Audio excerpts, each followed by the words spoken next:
Welcome back to the FarmCast presented by 21st Century Equipment. I'm Isabel Drobny here with Scott Osborne. So Scott, living in Nebraska, Colorado-ish area, what is some backlash or some things that you hear in your community that are upsetting to farmers or why they get a bad rap? Yeah, I guess so. In my local community, farmers are the backbone, so they don't get badmouthed that much. Like that is the central to the economy, but also they're just massive players in local politics and just local life. When I went to college and those type of things, when you see a bigger population base that is more disconnected from agriculture, I think is where you really see the villainization. Going to CU Boulder, like it, pretty substantial amount of, dislike. They go look at their chemical programs, they look at the way they're replacing labor, they look at a lot of those things that are seen as a negative, but that's because they don't know the full story. They don't get why it's necessary and why to do it. So we don't choose chemical programs because it's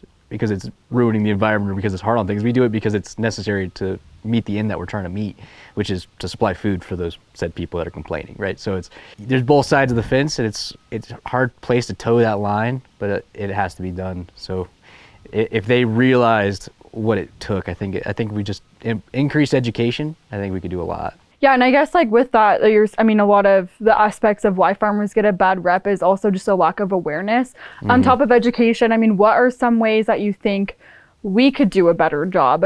Being so involved in the community of changing, the mentality.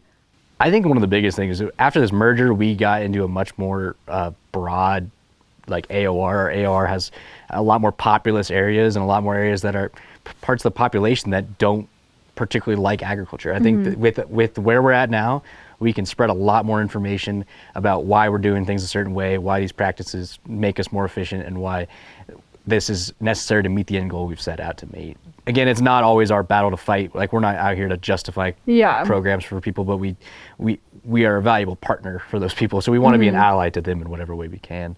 Are you talking more about like the environmental impacts that people see as a negative? A lot of those environmental impacts are really focused on stuff that we got rid of a long time ago. Like DDT is the big one that people still like to reference and talk about. It hasn't been around for a long time. Organophosphates, we've eliminated a lot of them. When you have a misconception about it and you don't really know what it does and why we do it, because they want to say that if we didn't use it, we'd have the same result, but that's not the case. So. And with precision ag technology, is there ways that that's helping to minimize, the amount that we're Absolutely, it minimizes exposure for sure. Exposure. Because we can do prescription maps, we can do a lot of things. We're regulating rates better. We also just, at this point in time, we know what the limits of our environment are. We can manage them a lot better, and we're still learning and always going to be learning, but it's a place we're moving towards. I think the problem will eventually fix itself, especially once you realize what it takes as far as the population is concerned, because we all got to eat and it's going to happen. So it's like, it's where we're at.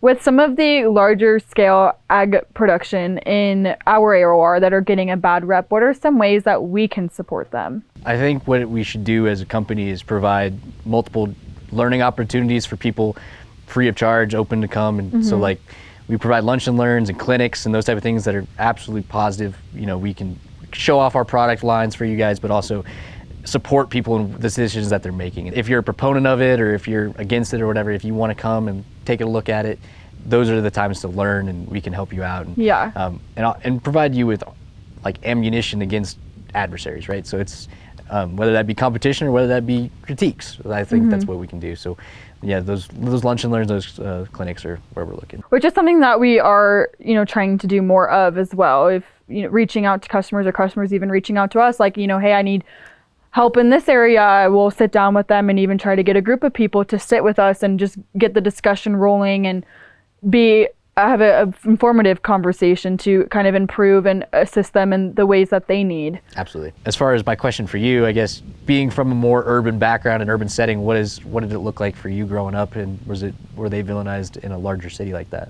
Yes, I would say in a lot of aspects they were.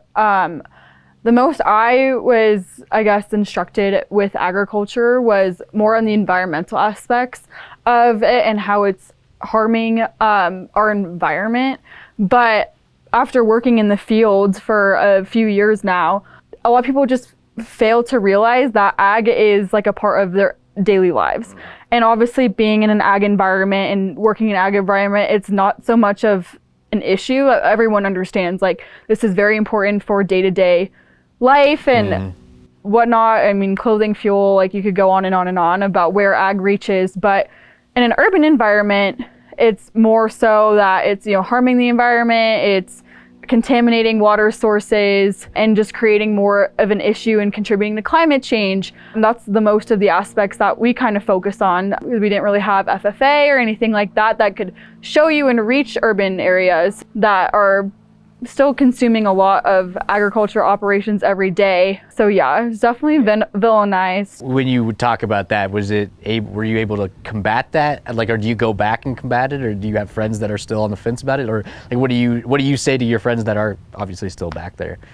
I think when I go back to the Midwest, a lot of people are very fascinated with what I am doing in agriculture, and it's kind of like sitting down with someone that doesn't really know much about anything aside from, buying the food at the grocery store, been to a few local vineyards, apple orchards, more tourism of agriculture, and just being able to kind of instruct people and teach them that, we're using advanced technology and ag is more than just the food we're eating. Like, kind of reminds me of a story, because when I was younger, I took a trip out to California and I met a couple people out there, and they were really into the winemaking business. And he was trying to show me his agriculture side, and he brought me out to a little 3x6 fertilizer spreader that he was pulling with a 4-wheeler, and told me that was big agriculture. And I, when I was 16, I had to bite my tongue and go, he just doesn't get it at this point in time.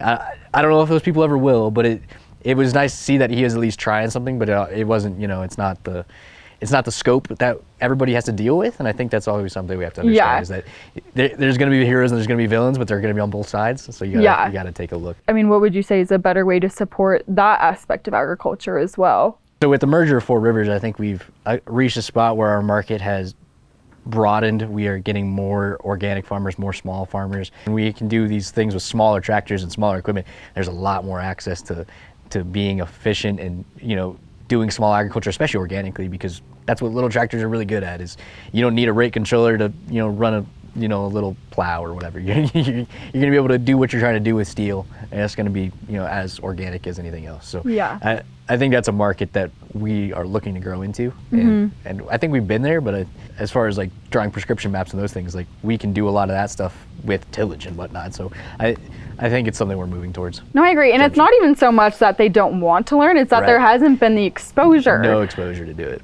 And I mean, kind of like you were saying with the educational aspect, like I think going into some of those areas that are not so much affected by ag every day or operations and large scale ag, like where you're from, is the time that needs to be spent just to get more people knowing about ag in a kind of in all the aspects that we're working in. Right. We don't set out to make it a goal to be controversial and make it hard. We set out the goal to farm the acres that we have as productively as possible.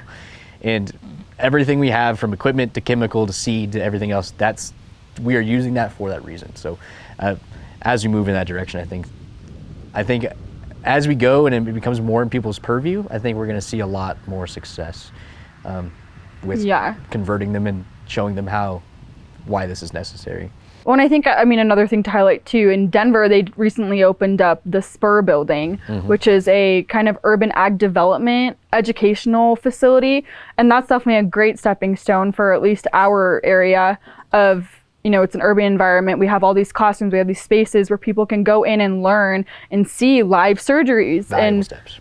It's a very valuable step, and even vertical farming and all of the different aspects of what could be something that is grown or how things are done differently in Colorado. And that's definitely a great stepping stone just to kind of bridge the gap of why farmers get a bad rap. Yep. And like in Colorado, just is such a broad crop base from hemp to peaches, it goes from really different stuff really quickly. So yeah, exactly. And so when you see vertical farming and those type of things, those are new practices. I know nothing about it. I'm not going to be villainizing that because I don't know anything about it. And that's where it's at. Is you just approach everything objectively and try to see why.